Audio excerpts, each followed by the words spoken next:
نحمدہ ونصلی علی رسولہ الکریم اما بعد فاعوذ باللہ من الشیطان الرجیم بسم اللہ الرحمن الرحیم رب اشرح لی صدری ویسر لی امری واحلل عقدۃ من لسانی یفقہوا قولی۔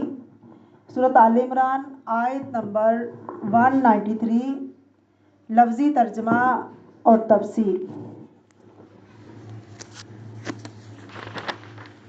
ربنا اے ہمارے رب، اننا بے شک ہم نے، سمینا سن لیا، منادین ایک پکارنے والے کی پکار کو، ینادی وہ پکار رہا تھا، للایمانی ایمان کے لیے، ان کے آمنو ایمان لے آؤ، بربکم اپنے رب پر، فآمنا تو ایمان لے آئے ہم، ربنا اے ہمارے رب، فاغفر لنا پس بخش دے ہم کو، ذنوبنا ہمارے گناہوں کو، وکفر اور درگزر کر، دور کر، عنا ہم سے، سیئاتنا ہماری برائیوں کو، وتوفنا اور فوت کر ہمیں، ماں ساتھ الابرار نیک لوگوں کے۔